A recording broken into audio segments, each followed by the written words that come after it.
Hello guys, welcome back to our channel PCMB digital Gurukul. तो बेटा, अगर आज हम बात करें कि हमें क्या क्या चीज़ें पता होनी चाहिए, तो हम कट ऑफ 2020 के सीक्वेंस में अपनी आखिरी पड़ाव पर हैं और आज हम झारखंड की बात करेंगे और इस साल क्या रह सकता है कॉलेज वाइज, उसकी बात करेंगे। तो झारखंड के अंदर दो तीन कॉलेजेस तो ऐसे हैं जिनको अभी परमिशन नहीं है, जैसे हजारीबाग का कॉलेज या पलामू का कॉलेज हो गया या दुमका का कॉलेज हो गया। नहीं, पिछले 19 में परमिशन थी, 20 में नहीं मिली थी, तो इस बार का भी वेट करना पड़ेगा हमें। और अगर अब हम देखें तो दुमका है जैसे, तो भाई इसका भी हमारे पास नहीं होगा क्योंकि पिछले साल इसमें एडमिशन हुआ ही नहीं। उसके बाद हज़ारीबाग में नहीं हुआ होगा, मणिपाल टाटा में नहीं। मणिपाल टाटा तो एक ट्रस्ट का कॉलेज है। इसके अलावा जो हमारे पास गवर्नमेंट कॉलेज हैं तो उसमें MGMC जोधपुर है, जमशेदपुर है सॉरी। तो इसके अंदर अगर हम state rank, all India rank, तो हम ऑल इंडिया रैंक पे जनरली हम बात करते हैं। तो जनरल कैटेगरी में अगर आपकी रैंक 14,200 तक थी तो यहाँ एडमिशन आपको बिल्कुल पक्का मिल गया होगा। कोई आपको ज़्यादा समस्या इसमें नहीं आई होगी, से लेकर 18,000 तक। अब अगर BC2 कैटेगरी की बात करूं तो 17,300 से लेकर के 19,100 तक। BC1 कैटेगरी की बात करूं तो 16,700 से लेकर के 19,400 तक मिल गया होगा।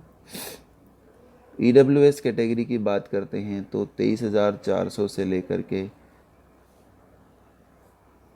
26,600 तक।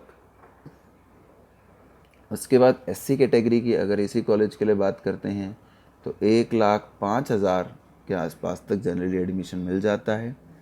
ST कैटेगरी की बात करते हैं तो 2,40,000 तक भी एडमिशन मिल जाए तो कोई बहुत अचंभे वाली बात इस कॉलेज में नहीं होती। उसके बाद पलामू हम जानते अभी नहीं है हमारे पास।